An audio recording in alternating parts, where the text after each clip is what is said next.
আসসালামু আলাইকুম বন্ধুরা। সালাউদ্দিন আইয়ুবী রহমাতুল্লাহ আলাইয়ের বাইতুল মুকাদ্দাস বিজয়। আজকে যখন আমি এই ভিডিওটি রেকর্ড করতেছি, হয়তো আপনি ফিলিস্তিনের শিশুদের মৃতদেহ দেখে আবেগে আপ্লুত হয়ে গিয়েছেন। পুরো পৃথিবীর মুসলিমরা যেন আজকে নিস্তব্ধ।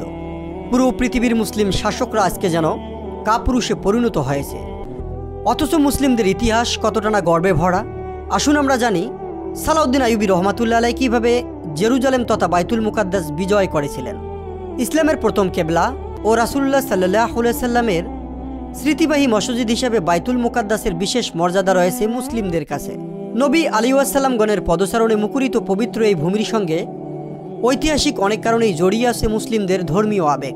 হযরত আউফ ইবনে মালিক রাদিয়াল্লাহু তাআলা আনহু থেকে বর্ণিত এক হাদিসে রাসূলুল্লাহ সাল্লাল্লাহু আলাইহি সাল্লাম তাবুক যুদ্ধের সময় বাইতুল মুকাদ্দাস বিজয়ের সুসংবাদ দেন।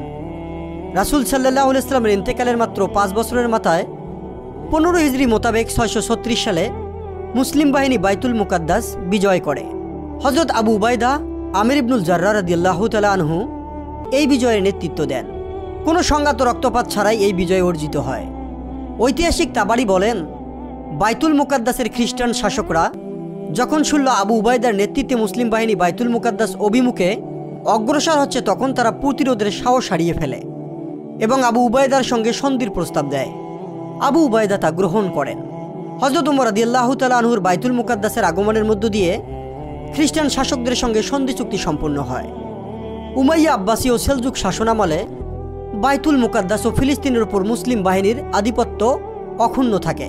1099 সালে ইউরোপীয় ক্রুসেডারদের হাতে ফিলিস্তিনের পতন হয় এবং তারা 7 দশক বাইতুল মুকাদ্দাস দখল করে রাখে। ক্রুসেডাররা বাইতুল মুকাদ্দাস দখলের পর 1000 নিরীহ মানুষ হত্যা করে। 25 রমজান 583 হিজরি মোতাবেক 1187 সালে মিশরের ফাতিমি শাসক সুলতান সালাউদ্দিন আইয়ুবী বাইতুল মুকাদ্দাস পুনরুদ্ধার করেন।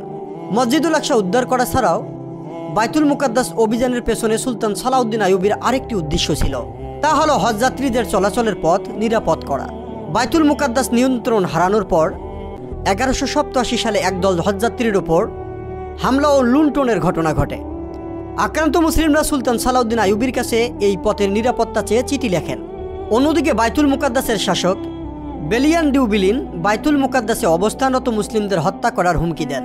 তিনি সালাউদ্দিন আইয়ুবের কাছে পাঠানো এক চিঠিতে লেখেন, আমরা আমাদের নারী ও শিশুদের হত্যা করব এবং সব সম্পদ ধ্বংস করে দেব। আপনার লুটের জন্য একটি স্বর্ণমুদ্রা ও রৌপ্য মুদ্রা অবশিষ্ট রাখব না। বন্দী করার মতো কোনো নারী ও পুরুষকে জীবিত রাখব না। এরপর আমরা ধ্বংস করব রফ, আল আকসা মসজিদ এবং অন্যান্য মুসলিম স্থাপনা। আমরা আমাদের হাতে বন্দী ও 5000 মুসলিমকে হত্যা করব।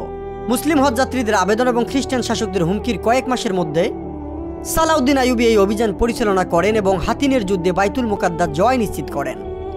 তবে বাইতুল মুকাদ্দাস বিজয়ের পর তিনি রক্তপাত এড়িয়ে যান। মুসলিম ও অমুসলিম সব অধিবাসীর নিরাপত্তা নিশ্চিত করেন। ঐতিহাসিক আমিন মালুক বলেন, সালাউদ্দিন আইয়ুবী স্বর্ণমুদ্রা ও প্রতিরোধের নেশায় বাইতুল মুকাদ্দাস জয় করেননি। তার নিজের ভাষায় তিনি তা করেছেন বিশ্বাস ও ধর্মীয় দায়িত্ববোধের জায়গা থেকে। সুলতান সালাউদ্দিন আইয়ুবীর মৃত্যুর পর বাইতুল মুকাদ্দাস আবারও মুসলিমদের হাতছাড়া হয়।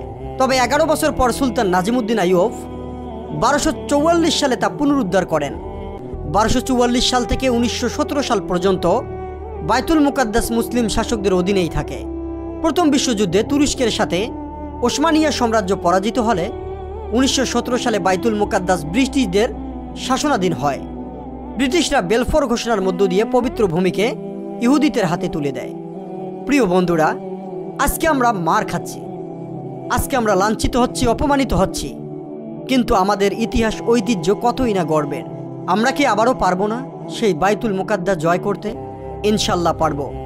আমাদের আবারও একজন রাহবার আসবেন যিনি এই বাইতুল মুকাদ্দাস জয় করবেন ইনশাল্লাহ। আমরা অপেক্ষায় থাকি এবং ফিলিস্তিনের মানুষদের জন্য দোয়া করি। সকলেই ভালো থাকবেন বন্ধুরা, চ্যানেলটি সাবস্ক্রাইব করবেন। ধন্যবাদ।